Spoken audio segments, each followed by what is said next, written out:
తెలుగు సినిమాల హాస్య రసాన్ని అభిమానించే వారికి ఫిష్ వెంకట్ అనే పేరు చాలా పరిచయం. ఎప్పుడు వెక్కిరింపు ముఖ భావాలతో చెదిరిన వేషధారణతో చిన్న పాత్రలో పెద్ద నవ్వులు తెప్పించే నటుడిగా ఆయనకు ప్రత్యేక గుర్తింపు ఉంది. ఫిష్ వెంకట్ అసలు పేరు వెంకట్. హైదరాబాద్ కి చెందిన ఈ నటుడు చిన్ననాటి నుంచే సినిమాల పట్ల ఆసక్తి కలిగి ఉండేవాడు.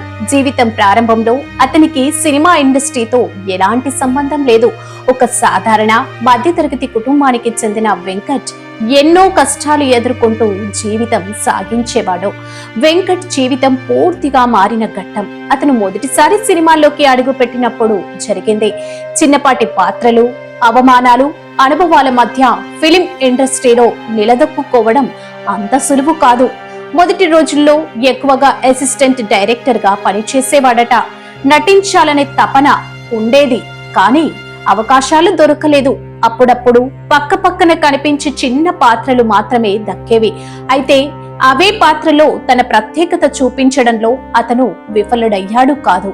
ప్రతి చిన్న సీన్ ని తనదైన శైలిలో ఆడించడంతో ప్రేక్షకుల గుర్తింపు తెచ్చుకున్నాడు. ఫిష్ వెంకట్ అనే పేరు ఎలా వచ్చిందంటే అది ఒక సినిమా సందర్భంలో అతను పలికిన డైలాగ్ వల్ల. ఒక సినిమాలో ఫిష్ ఫిష్ తీసుకోమ్మా అని చెప్పిన డైలాగ్ ప్రేక్షకులకు బాగా నచ్చి అదే అతని పేరైపోయింది. ఆ తర్వాత సినిమాలో అదే పాత్రలతో కామెడీ చేస్తూ ఫిష్ వెంకట్ అని పక్కాగా గుర్తింపు తెచ్చుకున్నాడు. ఆ పేరు అంత పాపులర్ అయ్యింది. ప్రేక్షకులు అతని అసలు పేరు మర్చిపోవచ్చు, కానీ ఫిష్ వెంకట్ అనే ట్యాగ్ మాత్రం గుర్తుండిపోతుంది. అతనికి అవకాశాలు పెద్దగా లేవు, కానీ వచ్చిన వాటిలో 100% డెడ్ పాన్ కామెడీతో నవ్వులు పుట్టించేవాడు. తన డైలాగ్ డెలివరీలో ఉండే అభినయ చాతుర్యం, మాటల వెనుక ఉన్న రియాక్షన్లు ప్రేక్షకులను నవ్వులు తెప్పించేవి. అల్లు అర్జున్, పవన్ కళ్యాణ్, మహేష్ బాబు వంటి హీరోల సినిమాల్లో అతను చేసిన కామెడీ క్యారెక్టర్లు ప్రేక్షకులను విశేషంగా ఆకట్టుకున్నాయి. ముఖ్యంగా గబ్బర్ సింగ్, రేసు గుర్రం, ఆర్య 2, అటు ఇంటి మంచివారు ఇటు ఇంటివాడు, బాడీ గార్డ్ వంటి సినిమాల్లో అతని పాత్రలు ట్రెండింగ్ డైలాగ్లకు మూలంగా నిలిచాయి. కానీ ప్రతి కళాకారుడి జీవితంలో లాగే వెంకట్ జీవితంలోనూ ఒడిదుడుకులు వచ్చాయి.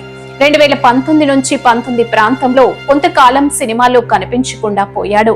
అప్పట్లో ఆరోగ్య సమస్యలు, ఆర్థిక ఇబ్బందులు ఎదుర్కొన్నట్టు వార్తలొచ్చాయి. మీడియా ముందు చాలా సార్లు అవకాశాలు లేకపోతున్నా కానీ నేను ఇంకా ఇండస్ట్రీని వదిలిపెట్టలేదు అని చెప్పిన సందర్భాలు ఉన్నాయి. ఈ మాటలు చెప్పేటప్పుడు ఆయన కళ్ళల్లోని ఆవేదన చాలా మందిని కదిలించింది.